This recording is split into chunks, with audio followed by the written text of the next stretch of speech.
The next one we're going to talk about is not a miracle this time, or it's beyond a miracle. It's more than a miracle that a pastor of a church who was, attending to a troubled marriage ended up marrying the wife of the member who came to report his troubled marriage to him.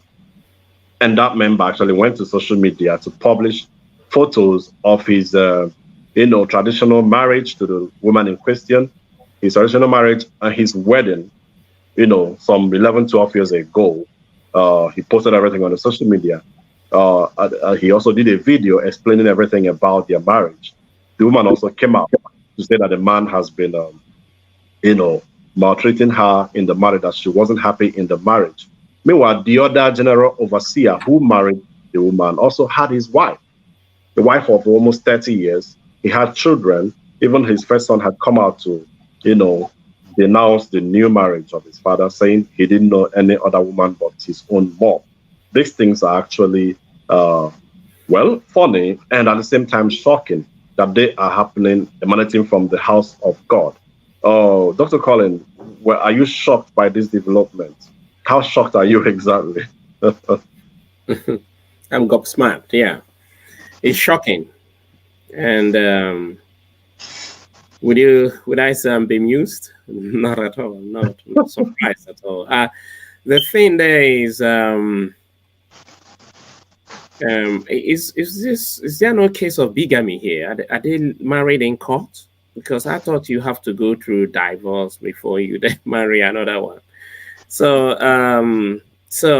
it's unbelievable. But the only error they are making here is if they didn't divorce before marrying again. But if they did divorce before marrying again, I don't think they have committed any offense whatsoever. If the woman is fed up with a man marrying her, and like she said, there was domestic violence and abuse, then she has the right to move on. And where she moves on to, it's none of her business, really. But the thing is just the legal element to it. And number two is, were they having an affair prior to this? Was the pastor having an affair with the woman before this? And whilst being married and being a pastor as well? It makes everything so complicated. It makes everything so dirty and not so clean. But nonetheless, that's Christianity, in a new form of Christianity in Nigeria. And I think we can do better than this. Yeah. Well, thank you, Dr. Colin.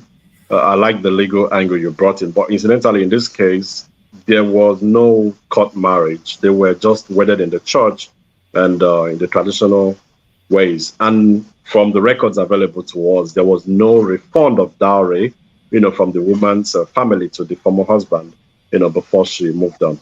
Same way for the pastor who recently was said to have celebrated his 30th marriage anniversary to his first wife, and all of a sudden, boom, he weds this other woman. Those are the kind of things we see in the churches. Mr. Mark. Well, sorry, Vincent, to interject before you call him Mr. Mark. The Suleiman, I also heard that he said that the God revealed to him not to appear in court. Yes, he said that. Now, if God refused him not to appear in court, why did he initially take the case? Bring in the police to settle the matter. Yes, I've actually asked the angels to deal with the guy.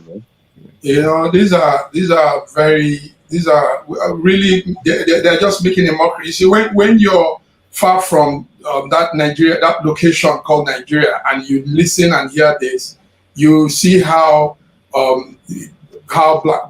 the black man thinks. And when you also mingle with, I'm not saying the white people are superior, but when you mingle with them, you will see that somehow our reasoning in Africa, in Nigeria, is very low.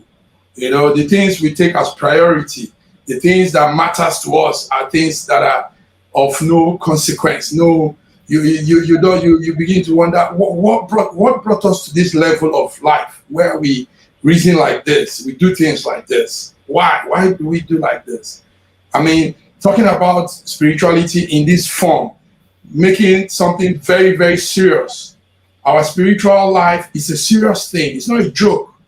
Jesus did not come to die for people to be making all this stuff and doing all this. And like Dr. Uju said, which I'm now thinking, Jesus did not authenticate his miracles.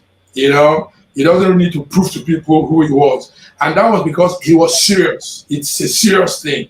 So, but it came to Africa, and look how it's been played out, making a mockery of it, turning it to child's play, even if probably the other man has true confirmation that angels were doing this. But the way he presents it now becomes like a child's play. You know, the way he puts it out to the public, you now begin to wonder if he's serious. So, but if it were these other people, the Westerners, they wouldn't go about it like this. You know, smooth. Thank you. That's all right, Mr. Mark. You were almost had me thinking you are one of those pastors too. You know, you know, someone challenged me and said, "Oh no, that Jesus authenticates. He told the leper to go and show the priest." But you know, the thing we have is that people don't read the Bible. Okay. If you go to the Old Testament, the only person who can certify a leper free is the yes, because no matter what healing you get anywhere, that was the tradition then. Yes. So he was sending the leper so that he can be certified free. Yes. Free, yeah, before he can rejoin the society. Exactly. Exactly. Before we go ahead, I want to make it clear to our viewers that we have nothing against these pastors or their churches or even Christianity. We are only reacting to the stories emanating from, you know, those churches and Christendom. Okay.